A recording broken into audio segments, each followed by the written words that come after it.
विचारने की बातें हैं कि भगवान राम के जो आने का, वो जो आए थे तो एक उनका सीमा था, एक इसलिए आए थे, उनका काम था दुष्टों का नाश करना, दुष्टों का विनाश करना। ये भगवान राम के आने का कारण है, और कारण इसलिए है क्योंकि वो है कौन, इसको भी हमें गौर करना चाहिए कि भगवान राम है कौन। भगवान राम कोई और नहीं है, वो स्वयं निरंजन निराकार के अंश हैं, स्वयं निरंजन हैं। कह रहे हैं निर्गुण रूप निरंजना, क्या कहते हैं, ऐसा एक साखी है, निर्गुण ब्रह्म निरंजना, ऐसा हाथों की देह कर खेले कौशल्या की गोद, ऐसा आया है। वो निर्गुण ब्रह्म निरंजन निरंजन का होता है। और इधर एक चौपाई दूसरी भी कहते हैं, तात राम का नर भोपाला, भुवनेश्वर कालो कर काला। तो मतलब कालो के काल निरंजन का होता है। और निरंजन का क्या काम है? निरंजन का काम इतने है कि ये जीव इस संसार से निकलने ना पाए। उसने ये अपनी राज अलग बनाई है। अगर आप लोग साहब कबीर के ग्रंथों को पढ़ते हैं, समझते हैं, तो उसने ये निरंजन जी ने सत्यपुरुष से राज प्राप्त की, और राज प्राप्त करने के बाद इस जीव को भी, इस संसार को भी निरंजन ने साहब से ही प्राप्त किया। पहले तो राज प्राप्त की, तपस्या की, 67 करोड़ युग तक तपस्या की, राज प्राप्त की, फिर पुनः 70 करोड़ युग तक तपस्या की, तब माता अष्टंगी और इस जीव को प्राप्त किया। और ये जो 5 तत्व 25 प्रकृति, ये सब कुछ कूर्म जी से उन्होंने प्राप्त किया। और प्राप्त करने के बाद उनको एक समस्या हो गई। एक समस्या यह हो गई कि वो शुरू से जिस समय निरंजन जी का आगमन हुआ, और निरंजन जी के आगमन में प्रथम माता अष्टंगी के साथ दुर्व्यवहार हो गया, माता अष्टंगी को ही लील गए। माता अष्टंगी को जब लील गए तो उनका नाम पड़ा काल। तुमने माता अष्टंगी को मैंने तुम्हारे लिए भेजा और तुम उसे ही लील गए।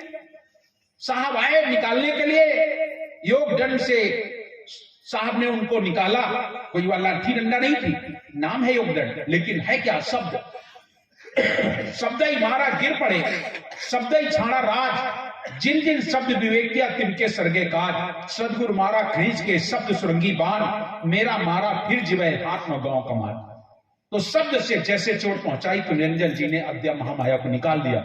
साहब बोले तूने तो काल का काम किया, इसलिए उनका नाम पड़ गया काल, उन्हें काल कहा गया। दोबारा में उनको बताया गया कि सृष्टि का सामान कूर्म जी के पास है।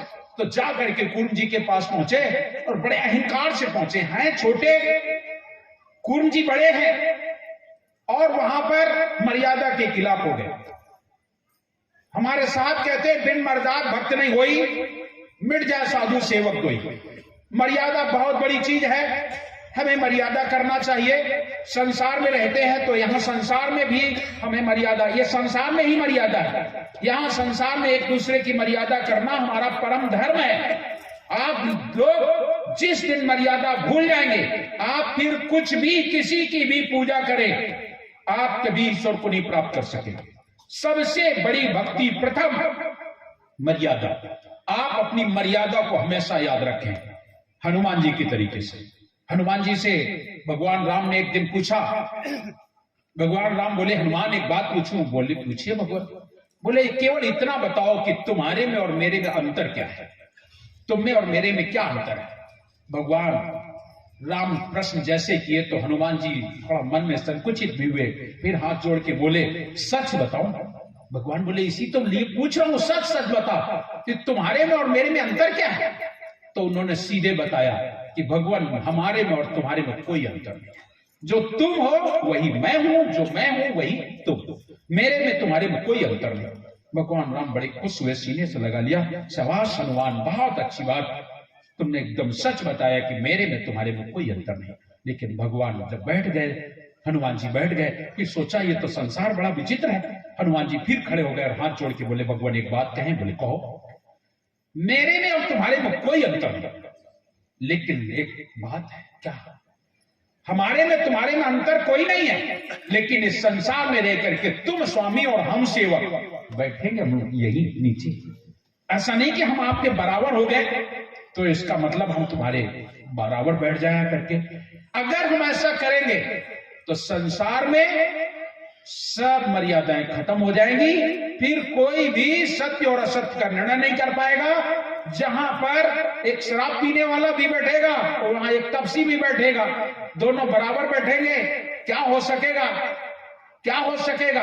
लोग विचार ही नहीं कर पाएंगे, विवेक नहीं कर पाएंगे। गुरु और शिष्य की एक मर्यादा है, वो मर्यादा होनी चाहिए। माता और पिता, बेटा, इनकी एक मर्यादा है। हमारे संसार में सबकी एक मर्यादा है, और ये मर्यादा भले ही लोग कुछ भी कहें, लेकिन मैं आपको बताऊं, मेरे भारतवर्ष में ये मर्यादा है। अन्य जगह तो हम नहीं बता सकते, क्योंकि विदेशों में मेरा जाना नहीं हुआ, पर थोड़ा बहुत साहित्य पढ़ जरूर लेते हैं। मर्यादा वहां भी है। वहां मर्यादा ऐसी है कि ऑफिस में गए, अगर बड़ा अफसर आया तो खड़े हो जाएंगे। खड़े हो जाएंगे ना, खड़े हो जाएंगे, उसको बैठने के लिए कहेंगे, उसका सम्मान करेंगे। ये वहां है। बाद बाकी घर में आए तो माता पिता की कोई मर्यादा नहीं लगता है, वहां कोई मर्यादा नहीं। और वही बातें आज हमारे भारतीय संस्कृति में भी आ गई। आज हमारे बच्चों की क्या स्थिति है? पिताजी जमीन में बैठे हैं, लेकिन बेटा सोफा सेट में बैठा हुआ है। ये आपको देखने को हर जगह मिल जाएगा। आज नई बात नहीं है, कोई वैसी बात नहीं, एकदम आज नॉर्मल बात हो गई कि बेटा सोफा सेट में बैठता है और पिताजी नीचे बोरा में बैठे हुए जमीन में बैठे। उसे जरा भी नहीं लगता कि हम गलत कर रहे हैं, क्योंकि वो आपके जहन में ऐसा आ गया। इसमें क्या हुआ? इसमें हुआ क्या? कुछ भी नहीं हुआ, एकदम सच है। अरे हम तो माँ की गोद में खेले हैं भाई, माँ ने मुझे गोद में खिलाया, पिताजी ने तो मुझे सिर पे बैठाया है, इसमें कौन बड़ी बात है? लेकिन बहुत बड़ी बात है, आज आप समझदार हो चुके हो, जानकार हो चुके हो। उस समय आपकी माता, आपका पिता आपको दुलार में, प्यार में सब कुछ करता था, आज भी करता है। लेकिन आज आप जब ऊपर बैठते हो तो याद रख लेना, बहुत बड़ी ठेस होती है और आपको सीखने को कुछ नहीं प्राप्त होता है। जब भी आप सीखना चाहते हो तो छोटे बन करके सीखोगे तो आपको प्राप्त होगा। बड़े बन करके सीखोगे तो ऊंचे पानी ना टिके नीचे ही ठहराए, नीच हो तो भर पिए वो प्यासो जाए। इसलिए हमारे जीवन में मर्यादा होना चाहिए, बहुत बड़ी मर्यादा है।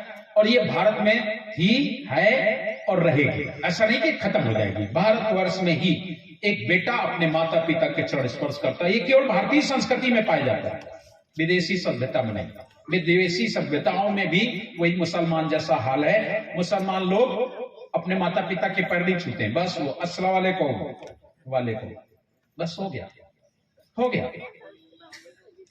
विदेशों में भी यही, नमस्ते नमस्ते, गुड बाय। आप लोग कहते हो ना गुड मॉर्निंग, अंग्रेज सारे लोग सुबह उठ के कहेंगे, अभिवादन करेंगे, बस, लेकिन यही करेंगे, सुबह उठेंगे गुड मॉर्निंग। सब लोग सोने जाएंगे तो पति पत्नी तक आपस में कहेंगे गुड नाइट, है ना, कहेंगे, लेकिन उन्हें झुकना नहीं आता है, उन्हें झुकना नहीं आता है। हमारे कबीर पंथ में नहीं, हमारे भारतवर्ष की संस्कृति सिखाती है झुकना सीखो। एक दूसरे के आगे अगर झुक जाओगे तो क्या तुम्हारा चला जाएगा? गुड मॉर्निंग कह देने से, गुड नाइट कह देने से, गुड नॉन कह देने से क्या मिलेगा? कुछ नहीं मिलेगा। अगर हम झुकते हैं तो हमारी परंपराओं में आशीर्वाद भी प्राप्त होता है। और